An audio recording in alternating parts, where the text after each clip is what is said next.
Assalamualaikum warahmatullahi wabarakatuh. Selamat datang di channel Akil Farhani. Nah, buat kawan-kawan semua, hari ini kita akan bahas soal-soal TWK ya. Kan sebelum-sebelumnya kita selalu membahas soal-soal TIU, yang mana di sana pembahasan kita itu deret angka, aritmatika dan lain sebagainya. Buat kawan-kawan semua yang belum tonton video-video sebelumnya, nanti videonya kami kasih link di deskripsi ya. Sebelum kita lanjut ke pembelajarannya, jangan lupa like, comment, share, dan subscribe channel Akil Farhani supaya kalian mendapatkan notifikasi ketika kami mengupload video-video terbaru. Ayo kita langsung ke pembahasannya. Soal yang pertama. Di soal yang pertama ini tertulis, Indonesia merupakan negara kesatuan dengan sistem desentralisasi, di mana ada pemberian hak otonomi kepada daerah. Pemberian hak otonomi kepada daerah diikuti dengan batasan-batasan agar, nah yang ditanyakan di sini adalah agar apa ya diberikan batasan-batasan dalam otonomi khusus. Karena di Indonesia itu ada yang namanya desentralisasi. Desentralisasi itu adalah sistem pemerintahan itu tidak sepenuhnya diatur di pusat negara ya, seperti di Jakarta. Misalkan di Aceh salah satunya adalah provinsi yang mendapatkan otonomi khusus. Mereka memiliki beberapa hak istimewa ya. Aceh memiliki beberapa hak istimewa dalam mengatur hukum, mengatur keuangan, dan lain sebagainya. Nah, jadi yang ditanyakan di sini adalah batasan-batasan yang diberikan itu fungsinya sebagai apa? Nah, kita baca dulu ya jawabannya. Yang A, pemerintah pusat mudah dalam penyerahan urusan. Hal ini memang bisa dinyatakan ada benarnya juga ya, tetapi kita harus baca juga jawaban yang lain dulu nih. Yang B, dapat menjalankan urusan pemerintah pusat. Ini kurang tepat ya, karena yang dibahas adalah otonomi di suatu daerah atau provinsi ya, selain di pusat ya. Yang C, daerah mendapatkan pelimpahan wewenang. Ini berlawanan dengan pernyataan di atas tadi yang ditanyakan, batasan-batasan ini fungsinya sebagai apa kan? Nah, yang D, dapat menjalankan tugas pembantuan. Ini juga tidak sesuai ya jawabannya. Dan terakhir yang E, tidak timbul separatisme. Nah, ini nih yang paling tepat ya. Kenapa dibuat batasan-batasan? Agar tidak timbul separatisme. Separatisme adalah suatu daerah itu misalnya meminta pemisahan diri. Nah, karena mereka merasa sudah mampu untuk mandiri ya, karena otonomi khusus mereka, nanti ujung-ujungnya jika tidak dikontrol, maka mereka akan berusaha untuk memisahkan diri. Nah, inilah fungsi dari batasan-batasan yang diberikan oleh pemerintah. Lanjut ke soal nomor 2. Soal yang kedua. Di soal yang kedua ini dituliskan, Negara Kesatuan Republik Indonesia merupakan negara majemuk. Kemajemukan tersebut diwujudkan dalam pilihannya A, proklamasi, B, Sumpah Pemuda, yang C, paham integralistik, yang D, sistem desentralisasi, kemudian yang E, semboyan Bhinneka Tunggal Ika.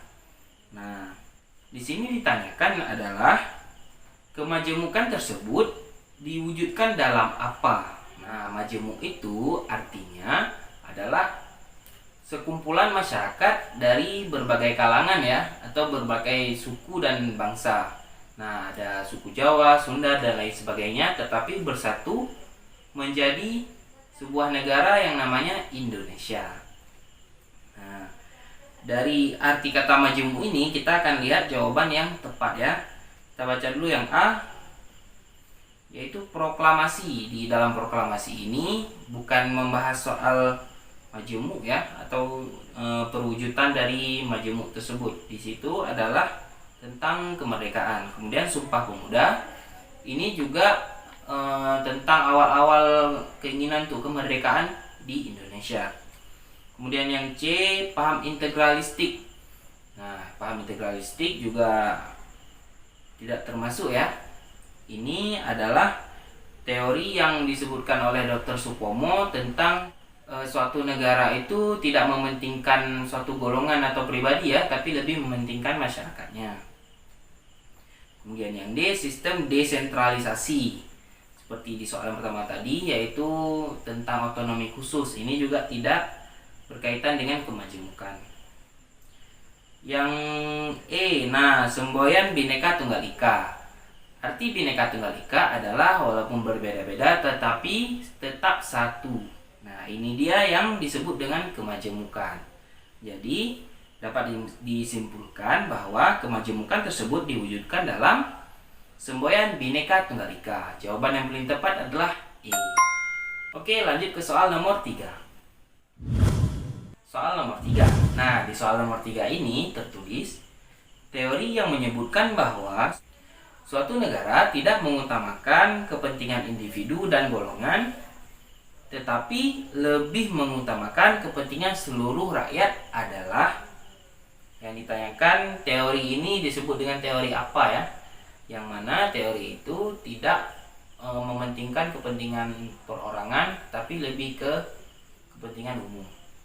Yang A, liberalisme. Yang B, sosialisme. Yang C, integralistik.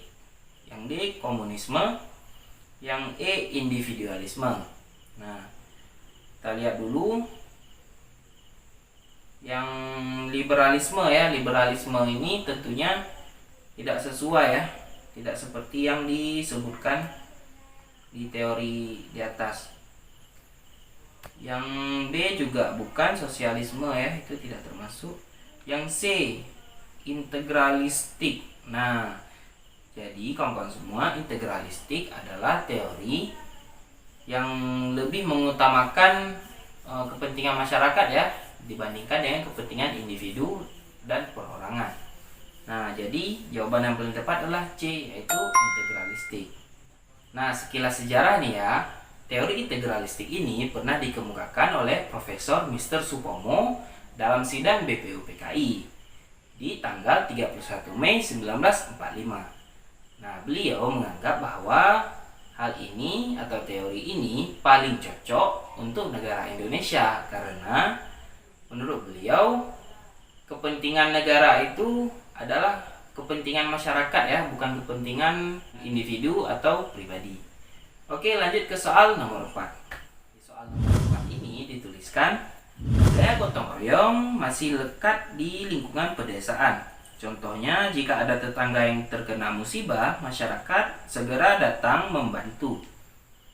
Berbeda dengan kehidupan di perkotaan, meskipun bertetangga, antar rumah yang satu dan lainnya tidak saling bertegur sapa. Mereka sibuk dengan urusan masing-masing. Nah, fenomena tersebut merupakan pengaruh modernisasi pada aspek apa ya? Nah, kita bacakan dulu jawabannya. Yang A, politik. B, sosial.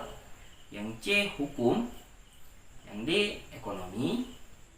Dan E, pertahanan.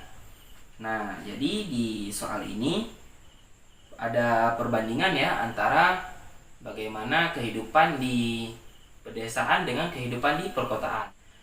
Ditanyakan adalah fenomena tersebut merupakan pengaruh modernisasi pada aspek apa ya? Jadi ini pengaruh negatifnya lah bisa dibilang.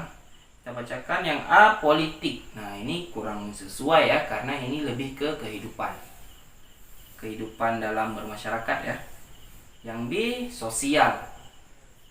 Kita simpan dulu nih jawabannya. Yang C, hukum. Ini juga kurang tepat ya, kurang sesuai jawabannya. Yang D, ekonomi. Ini tidak berkaitan juga ya dengan ekonomi.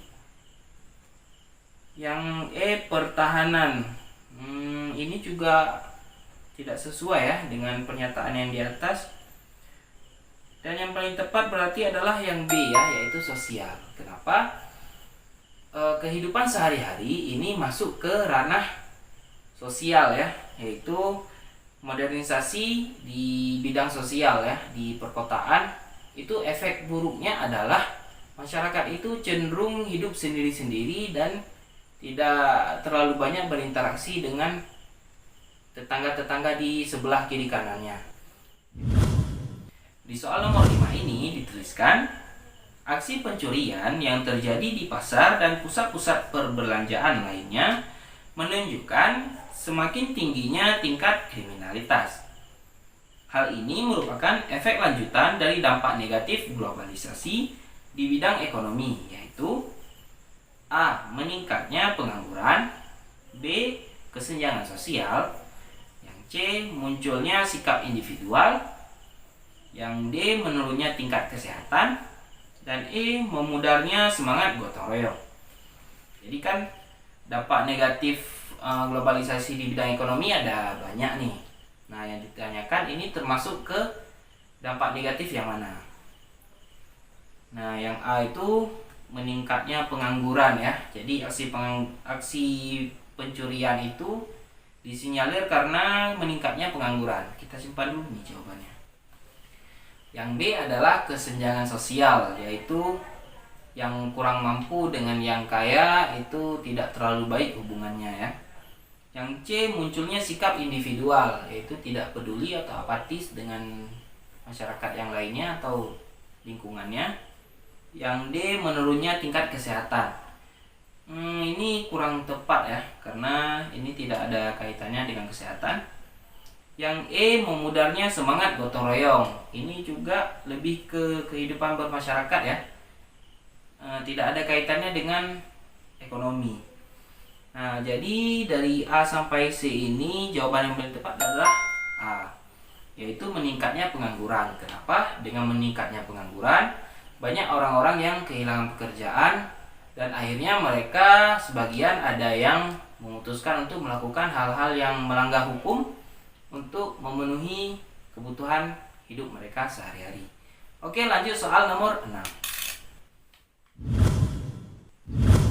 Di soal nomor 6 ini dituliskan, salah satu contoh pemanfaatan kemajuan iptek dalam bidang hukum adalah yang A.